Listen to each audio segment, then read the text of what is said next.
So welcome back to Milkshakes, Markets, and Madness. This weekend I happen to be in Orlando, Florida at the Rebel Capitalist Live conference put on by George Gammon. And I'm lucky to be here with my friend Dixon Buchanan of Monetary Metals. I know most of you who watch the show know that I'm on the advisory board for Monetary Metals. I've been friends with these guys for a very long time. Recently joined the board about a year ago. And I did it for several reasons. I've kind of explained this before. But long story short, they are doing something what I believe to be very unique in the gold industry. And I've always been an advocate for gold as a part of a diversified portfolio, and perhaps even the most important part of a diversified portfolio. But what they do is they actually put gold to work in the real world and use it as money, capital, however you want to describe that, in a productive way. I feel like oftentimes gold is referred to as an unproductive asset. It just sits there and collects dust, and then when you need it in an emergency, you use it. And that is kind of the truth for the most people, because that's how they use it, but it doesn't have to be that way. And one of the ironic things for me is that people will always tell me that gold is money, but then they're never willing to part with it. Well, money is used to be parted with, right? So what I thought we would do today is we're just going to have a conversation with Dixon. And Dixon is the head commercial officer at Monetary Metals, but what he really is kind of the glue of the organization. He does a little bit of everything. He gets involved in partnerships, strategy, working with the deal team and the due diligence teams. And so he's the perfect person to have this conversation with. But really what I thought we would kind of kick it off with is just tell me why you got involved with Monetary Metals and how you think you're different, and what's your core contribution to the gold world? Yeah, well, we got to go way back. So my involvement with the company is really almost 10 years ago. It's going to be 10 years, I think, in the next couple of months. And prior to joining Monetary Metals, I got my start in the bullion industry. So I was working in Manhattan for a small kind of boutique bullion dealer, and at that time, just getting my start with gold, really wanted to understand how the market worked. And I was reading a bunch of stuff, and I think you know this as well as anyone else, like you go online to read about gold, there's it can be a messy world out there. The rabbit hole goes very deep. It does, right. So I'm trying to wade through and shift through all the information out there and just really kind of get my sea legs for this market. And I stumbled across Keith and his blog. And to date myself, at that time, it was called the Last Contango Report. It's since changed names, and what started essentially as like a research blog has transformed into Monetary Metals as it existed today. But out of everything I read online, Keith had the clearest and most articulate understanding of gold and precious metals. And so I was immediately drawn to his way of thinking.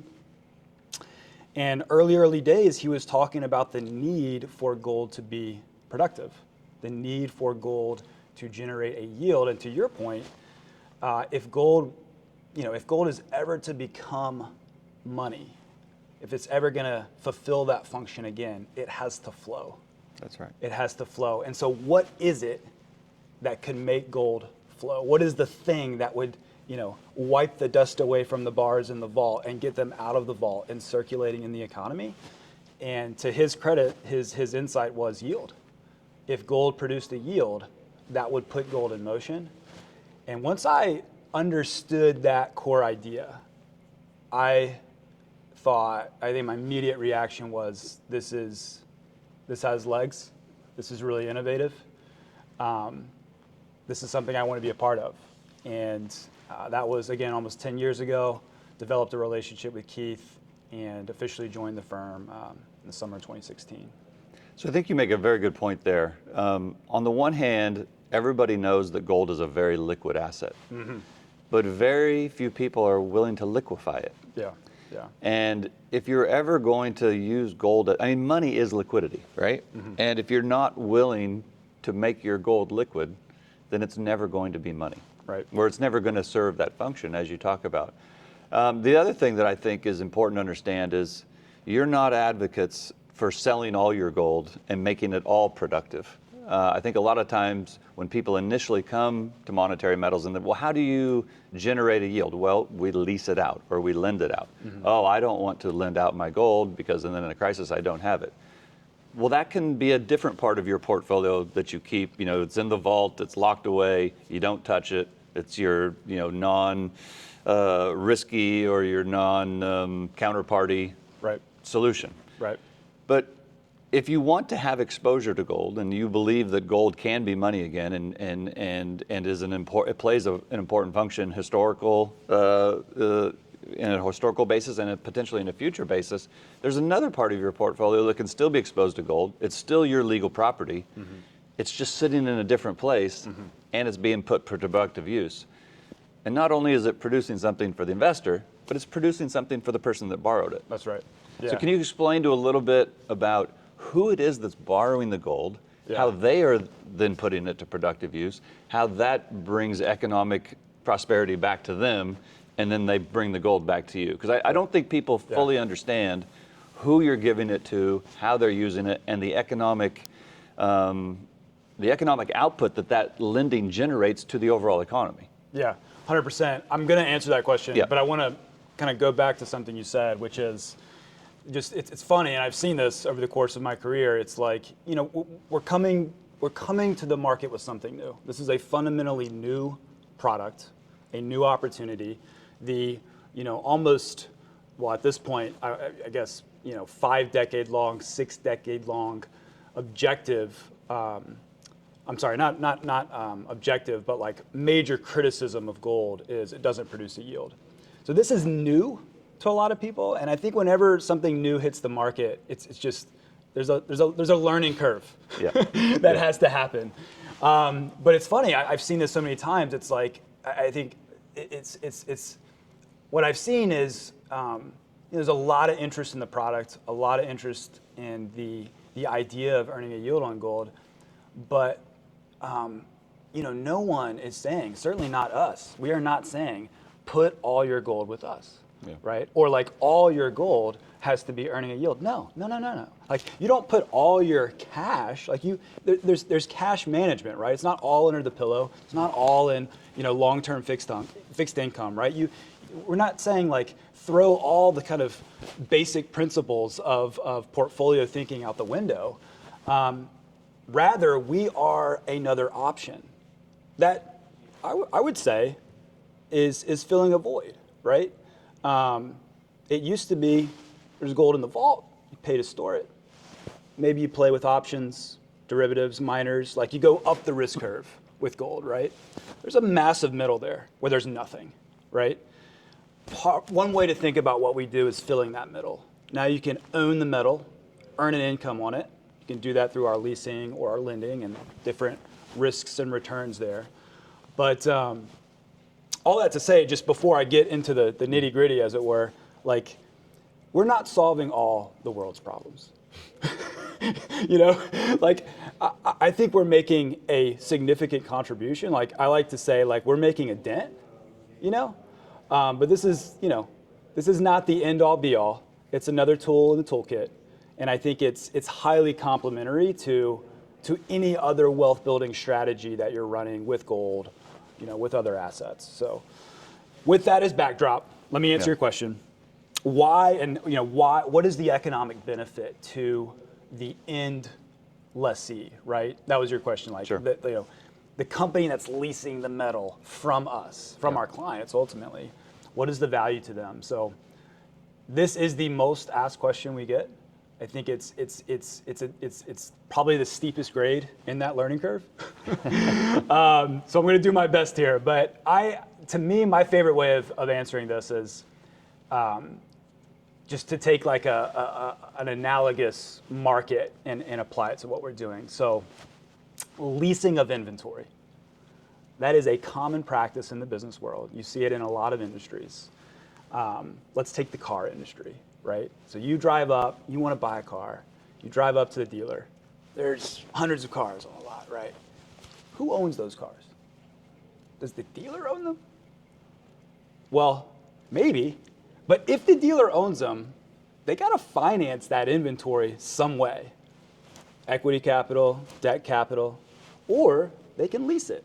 And if they lease it, they don't have to expend their own capital to keep that inventory on the lot. That is what we do with gold. So our lessees are companies in the industry that have gold inventory. It's on the shelf as jewelry. It's work in progress in a refinery. It's coins and bars at a bullion dealer. Whatever the end vertical is, whatever the industry vertical is, at the end of the day, it's physical gold that sits somewhere as inventory. And rather than those companies buying it with equity and hedging, because you got to hedge it, there's more volatility in gold than in cars. Yeah. So equity capital with a hedge, debt capital with a hedge, or hey, monetary metals. I need 50 million in gold. I have 50 million in gold. Can I lease this from you? We say absolutely.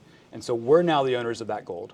That's when we fund a lease, that's how that works. We're purchasing that inventory and then leasing it back to them. So they pay us a simple annual rate. We make our money on that rate. So if they're leasing at 6, we're maybe pocketing 1 to 3 and then turning around and distributing the rest as income to our clients. So in short, the economic value, it's inventory financing with metal. Economic value to them, it's cleans up their balance sheet, low cost of a capital for them, and removes the price risk associated with maintaining large positions in gold. And this is, that's key, as we've seen recently. Any watcher of the gold market knows that it doesn't move in a straight line. No. It can go up and it can go down, right? So that can be a real risk to someone in the industry. And so hedging that, or in our case, if they're leasing, removing that volatility, that's a real win for their business.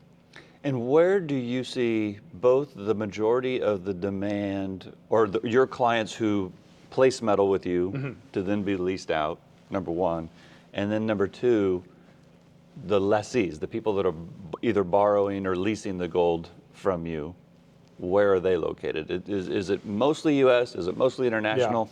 Yeah. Just give us a kind of a quick overview of both sides of that transaction. Because I think the other thing is people don't necessarily understand that you're kind of the middle guy. Yeah. You work both sides.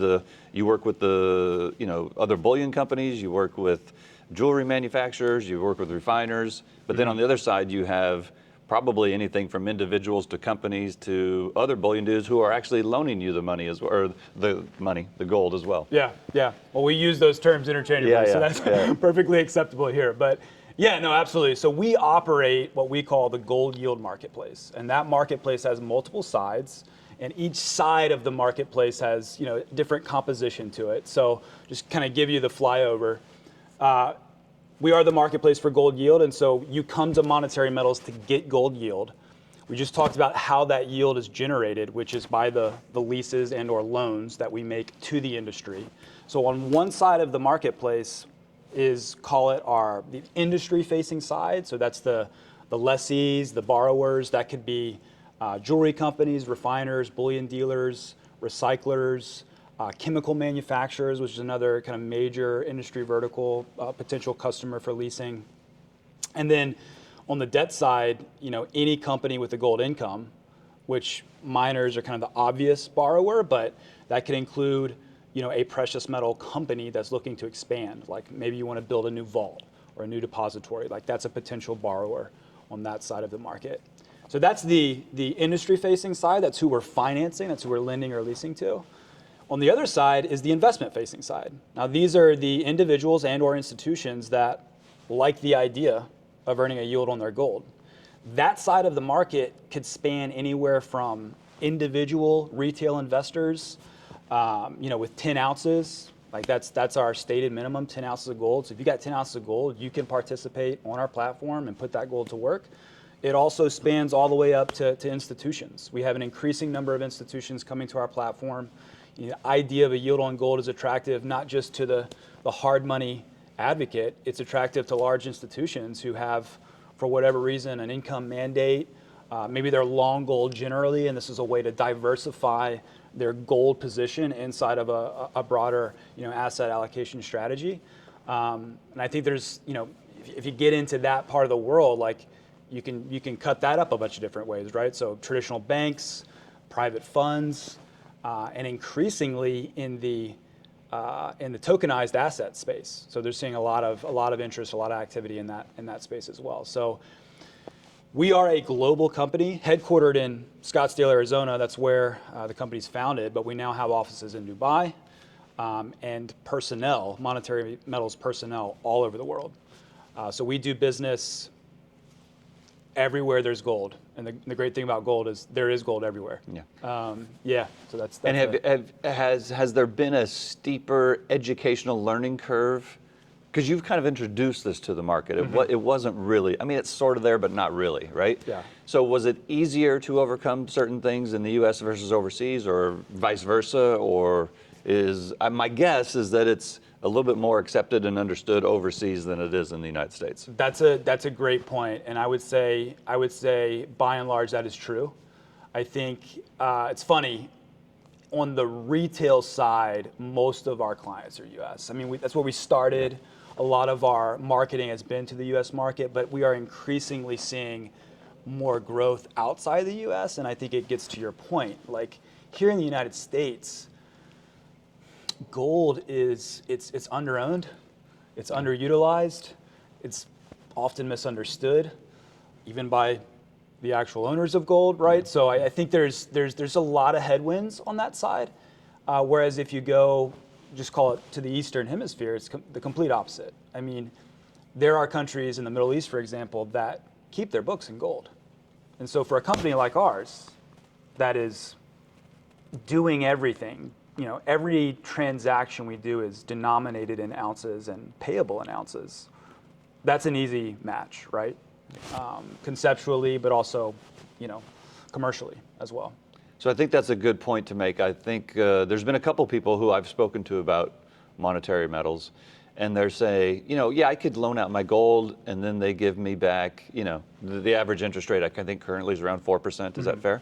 Okay, so then at the end of the year, they give me back 4% in US dollars. But what happens if gold went up the whole time? Well, the reality is if gold went up the whole time, you're getting the gold ounces back. You're not getting 100 cents on the dollar in dollars back. You're getting gold back, and the interest rate is also in gold. Yeah. So as long as you get your gold back, as long as the lease pays off and the loan pays off, which it does, you're going to end up with more gold than you started with. And now I don't know what the price of gold will have done over that time period, but you're going to have more gold at the end than at the beginning. And so it's a way to increase your gold holdings automatically, passively, which is really not possible in any other way. That's absolutely correct. I mean, I would say that in a nutshell is our brand promise.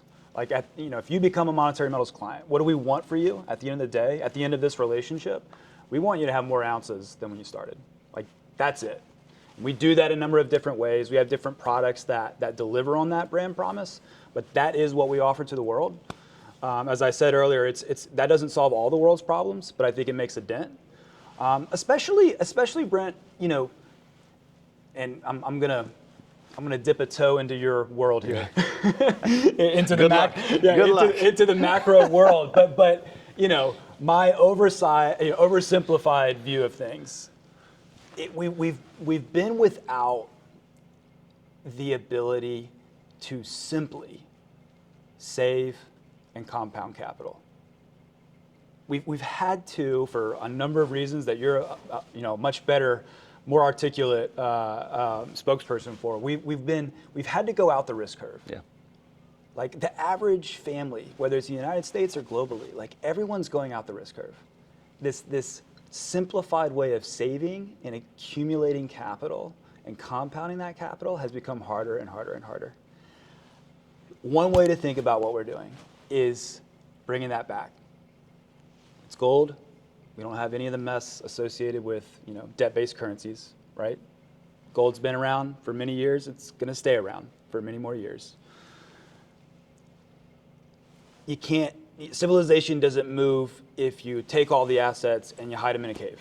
That is not how you build a civilization, right? That's not how you make human progress. That's not how we enjoy all the things that we get to enjoy today in the modern world. So you need a way to accumulate capital, compound capital. That's where the yield comes in, right? We're taking that gold, making it productive. We're financing real businesses, right? This is not some, derivative, papered over, financialized product. This is real gold that real clients own that is financing real businesses in the real world and providing a real return. That is how civilization moves forward, right? And so I like to think that we're like, making things boring again, but in a really good way. I know it's not as exciting as trading markets or trading, the S&P, but I'm not so sure everyone should be trading the S&P, right? Or that's a full-time job, and even for those where it is a full-time job, they don't always get it right. So anyway, I want to come back to the original thread, which was the brand promise, right? The brand promise. At the end of the day, you end up with more ounces. It's not that you're giving up your gold price exposure. You own the gold. And that's a key tenet of what we do. Like, you own the gold when it's in a monetary metals account. You own it when it's in a lease. It's in your name even when it's in a lease. And so you're owning it the entire way through, which means if it goes up 10%, that's all to you. That's a net increase to you in dollar terms. And if it goes down 10%, right? I don't know what the gold price is going to do. You probably know more than I do. Nope. It's going to do this. It's going to do this. But at the end of the day, what we provide is in the bull markets, it's going to be better because you're earning income. And in the bear markets, it's not going to be as bad because you're earning that yield. Yeah, I think at the end of the day, for me, the fact is you guys are bringing a new way to liquefy gold, actually put it to productive use. And if you ever believe that gold's going to be money again, this is what it would do. It would flow. It would leave your hands. It would come back to your hands. And hopefully it would come back with a compounded rate of return on top of it. And so I think what you guys are doing is great. I'm really happy to be part of it. I hope everybody takes a good hard look at you guys for a portion of their gold allocation. And really, it could even be a portion of the portfolio that's not considered a gold allocation, right? You definitely should have your stack that nobody touches, no counterparty risk. But you don't have to your point, you don't have to go from the bullion holding with very little risk and jump all the way out to gold miners with great risk. You can always find a place in the middle. And it doesn't even have to sit in your gold allocation. It's more of a productive use of what many consider was money and will be money again. And if you believe that's where it's going to be, then you can be part of bringing that about. Absolutely. And I want to actually build on that real quick. I think when gold offers a return, right, when gold becomes an income generating asset, I think investors should take a look at the fixed income portion of their portfolio, which right now is largely in dollars. So I think the 10-year treasury is somewhere north of 4 right now? 4.5, something like that. Yeah, so we're offering 4 in gold, and that's for 1 year duration. So maybe I just think gold fixed income as an idea, right? This doesn't have to be. This doesn't have to replace the gold portion necessarily. This could creep into a dollar fixed income portion, right? So where you're looking at maybe I want some diversification across that side, that sleeve of the portfolio. So, but yeah, listen, I think really appreciate you having me on and just giving me the opportunity to talk more about what we do. And I just want to extend our thanks and our gratitude for having you on our board. So I think we're going to complete a year in just a few months here, but you've already added a lot of value and really appreciate what you're doing for us on that side of the business. So thank you. Well, thank you. I'm happy to be part of it, and thanks for sitting down today. You got it. All right, guys, we'll be back again next week, and hope you guys stay safe until then. Peace.